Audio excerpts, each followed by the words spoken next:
I am wearing linen today, you guys.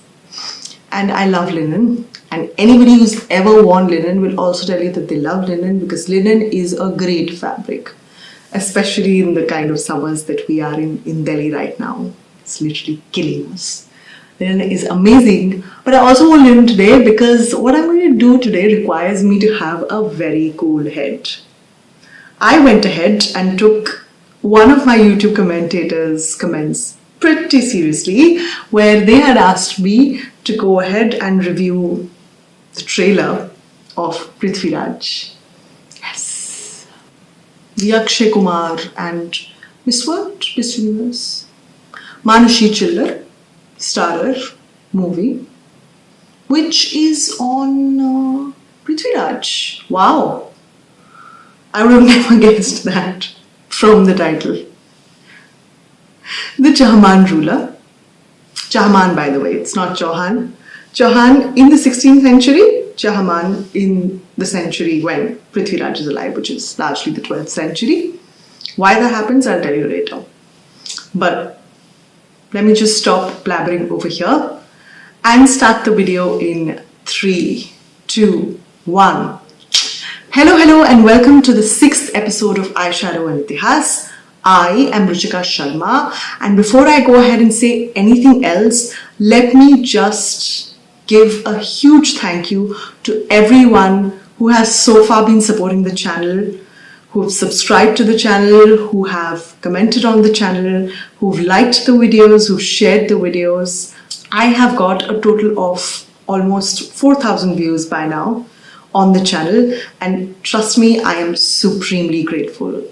Please keep on supporting the channel and watching it. It gives me a great amount of pleasure to talk about history while doing my eye makeup, and it's really amazing to get some validation for it as well. And for those of you who've hopped on to the channel for the first time, I am Ruchika Sharma. I teach history for a living, and I have a few more credentials that have been listed in the description box. Along with that, the description box also has a list of sources on today's topic, which you can go ahead and use to fact check everything that I blabber over here, or for a bit of an extra reading in case whatever I speak over here sparks your curiosity on the subject. Now that all that is done, let me introduce you to today's topic. Today, we will first briefly review the trailer of Prithviraj and then move ahead and talk about the Battle of Tarain. Now, the Battle of Tarain was this absolutely fascinating battle, which was fought, by the way, over the course of 2 years in 2 installments between Prithviraj of the Chahman dynasty and Muhammad Ghori of Ghur in Afghanistan. While the Battle of Tarain itself is quite interesting, there are many parallel histories associated with this battle, such as the social history of North India from the 10th to the 12th century, the military history of Northern India from the 10th to the 12th century, as well as how legends and lores and the Kavya texts came up from 10th to the 12th century in North India. And I will be discussing all of this while doing this emerald eye makeup, which, if I say so myself, has come out a lot better than I expected. And it's emerald green primarily because this linen shirt is emerald green, and I'm still one of those matching kind of girls. चले फिर? उत्तराधिकारी रिश्ते से नहीं, योग्यता से चुना जाता। Wait. What are these George palaces made of proper masonry? Like, that's okay. I'll give you a reference. This is basically what Anangpal, who is often touted to be the ruler of Delhi before the Turks came in, built, this gateway to whatever existed next to the Qutub. This is dry masonry. Like, just look at how these two stones have basically just dry stones and dry mud packed between these two stones. right? Similarly, here is an example from the Parmars of Dhar and Mandu in Madhya Pradesh. Again, in 11th, 12th century clan that ruled Malwa. Here also we can see dry masonry. Like there's nothing between the stones that makes them stick like cement does, right? So what is this?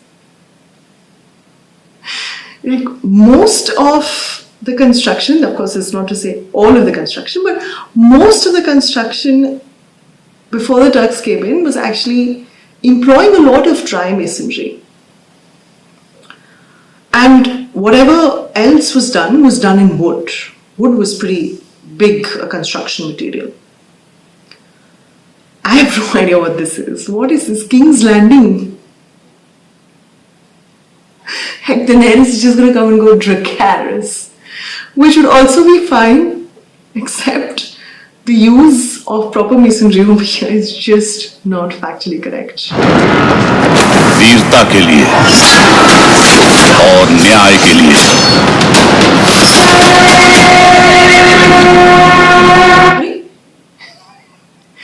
Again, dry masonry is the name of the game boss. Like, kahan hai? Where are these palaces before 12th century which use like proper cement and like just so well buffed up? This reminds me of Fatehpur Sikri. And look at these bastions that it has on the corners, on the four corners. These round bastions are very Fatehpur Sikri-esque. I really can't believe that the models that they followed for this movie was either Game of Thrones or Akbar's 16th century construction. Prithviraj Chauhan They're right there. Look at that. See, it's not for no reason that this reminds me of Akbar's construction. Because just look at these elephant brackets. I'm going to put them here.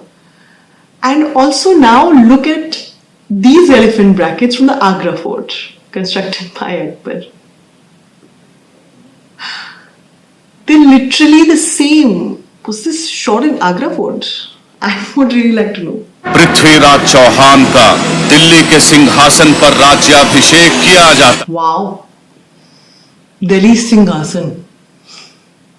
Why is he getting Delhi Singhasan? Prithviraj was ruler of Ajmer. His capital was Ajmer. Ajay Meru, as it was called at that point in time. Delhi was pretty subpar at that point in time and was given to a person called Govindaraja. Like, it was just one of his many dominions. If he wanted to be given the throne, he had to be given the throne of Ajmer. Randomly, Delhi has become very important here. संकट पर सुल्तान मोहम्मद घोरी. Oh, Ghori has come. Ghori is the quintessential Bollywood Muslim, of course. He has surma in his eyes, and on his face is a beard, and his Kuba Kulah look weird, which also rhymes. Kuba Kulah, by the way, in case you have no idea, are the cloak and the hat, the cap, which does not really seem to be what Ghazni would have worn at that point in time. I mean, like, usually Kuba and Kulah were worn, but this is not an accurate representation of a Kuba and Kulah. Kuba is a lot more pointed, a hat. The Kulah is a lot more regal, a cloak. I don't know what they thought of Ghori. He looks like a bandit over here. He's not a bandit. He was a pretty big king in his own right. Sultan Mohammad Ghori. Delhi. Again Delhi? Was the Battle of Tarain was fought for Bhatinda, for Tabarhindah. That was the place that was captured by Ghori, the fort of Tabarhindah, the fort of Bhatinda, which was under the dominions of Prithviraj of Ajmer. Delhi has become so important. Ghori didn't even govern Delhi. It's something that we will learn when we talk about Battle of Tarain. Ghori didn't even govern Delhi directly. He gave it to a random tributary. Delhi. Sultan Muhammad को That's a gladiatorial arena. Why is there a gladiatorial arena? कहाँ है ये gladiatorial arenas? Why is Bollywood so obsessed with having a gladiatorial arena in any movie which is set in a pre-modern setting? ये कहाँ मिले हैं gladiatorial? कहाँ देखने जाते हो आप लोग gladiatorial arena? Where in this country has anybody ever gone on a tourist spree to watch all the gladiatorial arenas that they have in the subcontinent? कहाँ पाकिस्तान अफगानिस्तान में भी नहीं है भाई जहां से गोरी आ रहे हैं. This is not Rome, boss.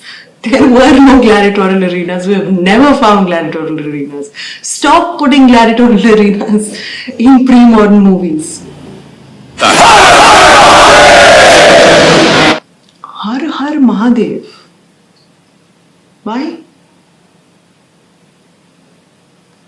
Actually, in his Prithviraj Vijaya, which is a 12th century text which was largely left incomplete and ends abruptly and talks about how Prithviraj actually won the first battle of Tarain, not completely, it's an incomplete text. There, he's actually compared to Ram. In fact, even in the Prithviraj Raso, it's Vishnu and his avatars that incantations are made to, not Shiv. So why Har Har Mahadev? You want to know why they're using this? I'll explain. It's basically because this phrase is what signifies the latest solidification of the Rajput identity. This phrase became very synonymous with the Rajput identity later on. Not when Prithviraj is in existence, of course, but this is Bollywood. They can just randomly move across time and space as much as they want to and create this. क्या फर्क पड़ता है? वे सपने सलामत रहेंगे, ना वे आंखें जो हिंदुस्तान की ओर उठेगी. Hindustan. Oh my God! I can't believe he said that. Why will he say Hindustan? In the Prithviraj Vijaya, he's actually mentioned as Bharatish, somebody who's the lord of Bharat. So the word, if at all, he needs to use is Bharat, which would also not mean the present day contours of the subcontinent. It would basically mean the area that he governs. Hindustan is a Farsi word. Why is Prithviraj using a Farsi word? Khan का दिल्ली के सिंहासन पर राज्याभिषेक किया जाता है.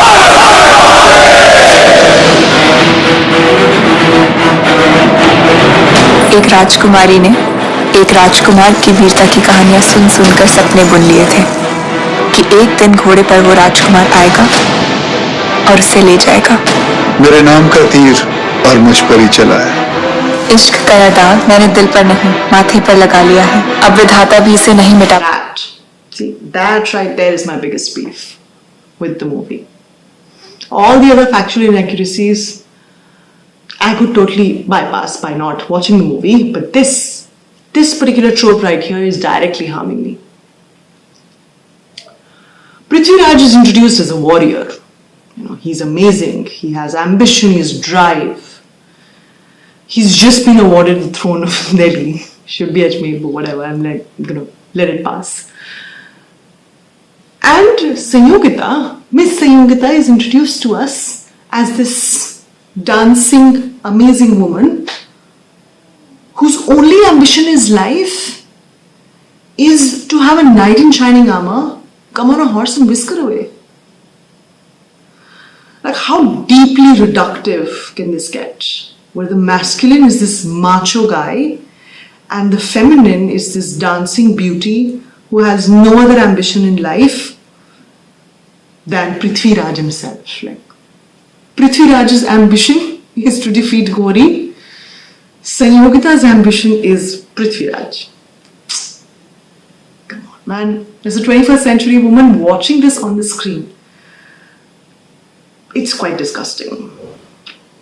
I really would like Bollywood to get rid of this trope. High time now, boss. धर्म के लिए जिया हूं, धर्म के लिए मरूंगा। Dharam.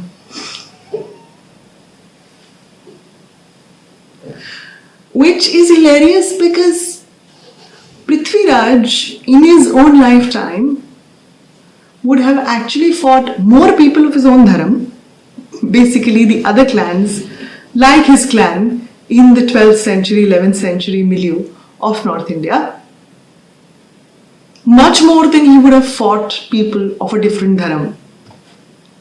Like, there's no doubt about this. When we talk about the Battle of Tarain in a bit, you will see how this is actually so true. Not just Prithviraj, in fact, almost all his successors and predecessors would have been more engaged in the warfare within the subcontinent than outside the subcontinent. Especially these clans. There's so much of inter-clan warfare that's happening. So I'm just going to stop. I really can't do this anymore. I'm going to stop this. I am sweating through my linen shirt. That's how bad this is.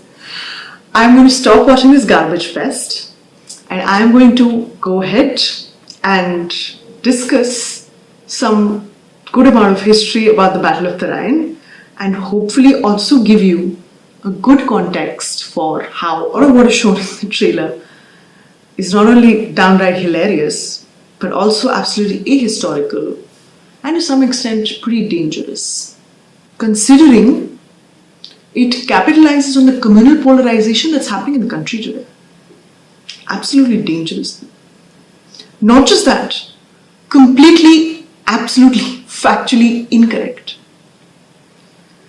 Gauri's recognition as a Muslim, hardly there in any of the literary texts that talk about Prithviraj. This communalization is so dangerously ahistorical over here, is literally nauseating. So I'm going to go puke and then come back and talk about the Battle of Tarain in a bit. Now, contrary to popular knowledge, there were actually two battles of Tarain. One was won by Prithviraj, the first one, and the second one was won by Muhammad Khuri. Prithviraj was basically this Chahman ruler who ruled over the area defined in their inscription as Shakambari, which is basically the area around the Sambar salt lake, and then later on came to rule Ajay Meru or Ajmer. Fascinatingly, the inscriptions of these 10th, 11th, 12th century clans that were there in North India before the coming of the Khurids, such as the Paramars of Mandu, the Chahmans of Ajmer, the Chaulukya Solankis of Gujarat, the Gahdhawalas of Kannauj, never referred to themselves as Rajputs in their inscriptions. That grouping was done by their 16th century successors, who collectively called themselves as Rajputs. So these clans, prior to their Rajput appellation, had not much in common, except of course for internecine warfare and even raiding, which was often a valid way in which they acquired wealth, men, women, and even horses and elephants. Accordingly, plenty of this dynamic existed between the Chahmans of Ajmer and the Chaulukya Solankis of Gujarat, their biggest beef with each other being the control of territory, since both these clans ruled so close territorially. But intermarriage was also a common phenomena between these clans.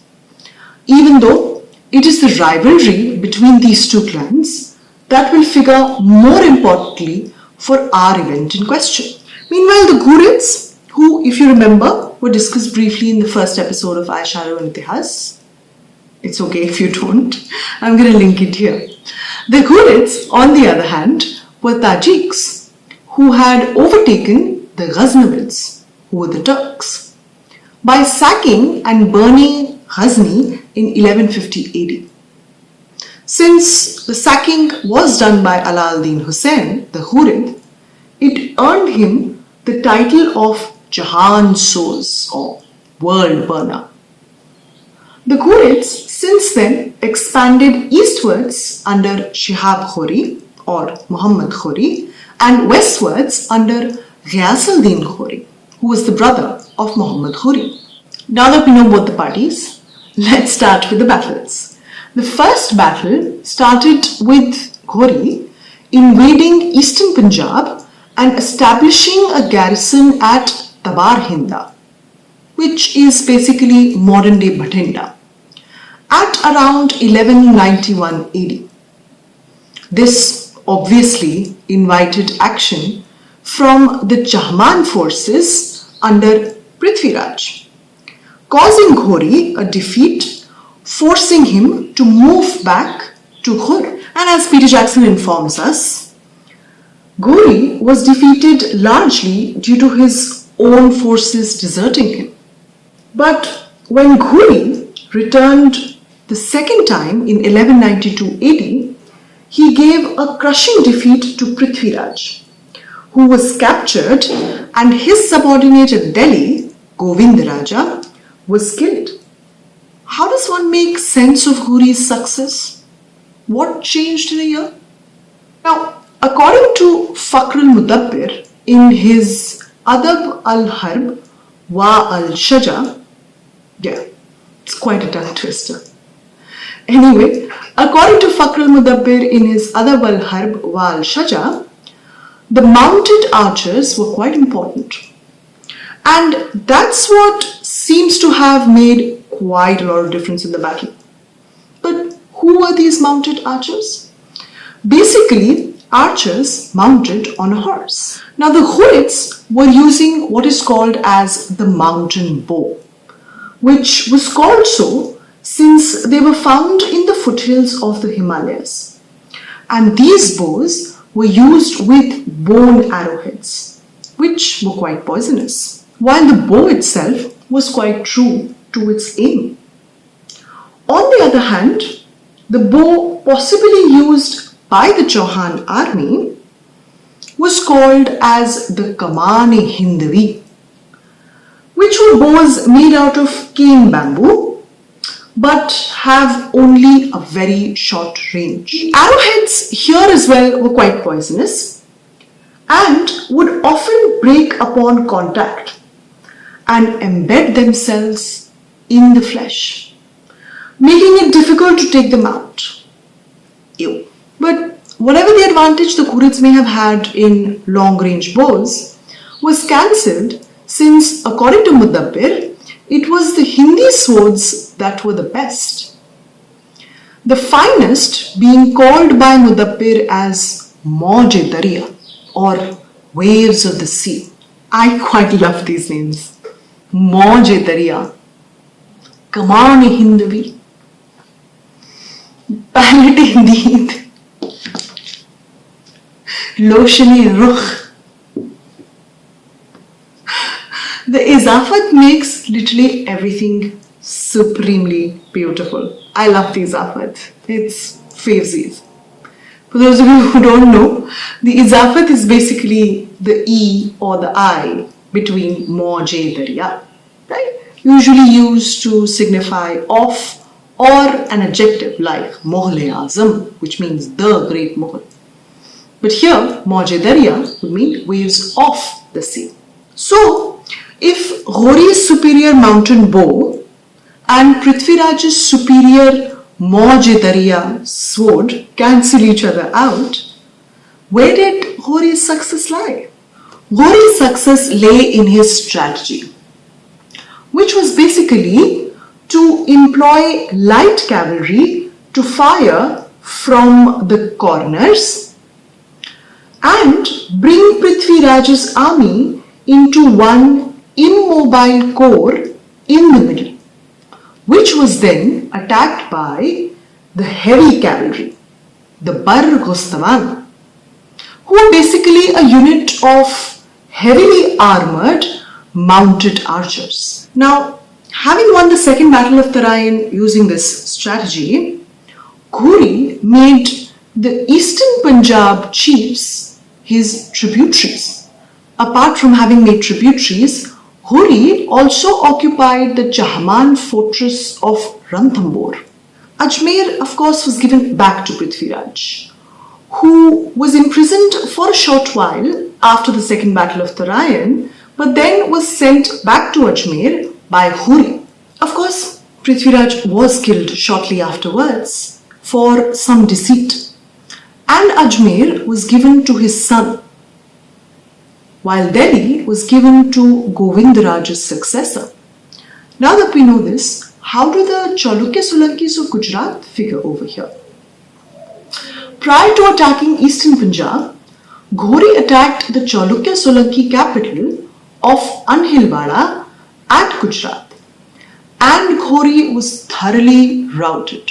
In a 12th century Mahakavya text, the Prithviraja Vijaya, Chaulukya rulers have been described as a strong adversary to the Chahmans, while Ghurids have been described as evil and extremely ugly. Yeah, really mature, you guys. Interestingly, however, this hatred seems not to be linked to Ghori's religion, since Ghori may have been perceived horribly, but his predecessor, the Mahmud of Ghazni, was actually described in the same text as Hayapati, or the great lord of horses. Ghori was then being reviled since he was a strong military rival who was geographically distant. Mahakavyas, as a side note, are long poems or ballads running into many cantos. And this one, the Prithviraja Vijaya, tells us that the news of Gujarat's victory over Ghori reaches Prithviraja, who revels in this enmity between the Chalukyas and Ghurids, and also says that the Chahmans got rid of Ghori without arms, that is, diplomatically. Now, this is of course a reference to an event reported earlier in the text, where before attacking Tabarhindah, Ghori is said to have sent a diplomatic envoy, who was of course terribly insulted in the court of Prithviraja. So, if the Persian texts credit Muhammad Ghori's victory to his excellent strategy, how do the literary texts written for Prithviraj describe his defeat? Or, more importantly, the reasons for his defeat?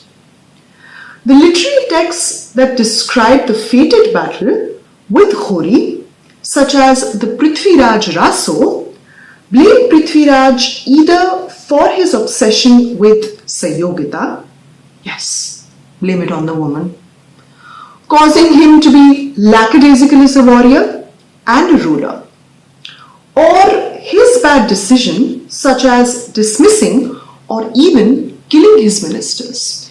In one Mahakavya text, the Hamira Mahakavya, Prithviraj is literally caught napping when Ghori comes at his doorstep the final time.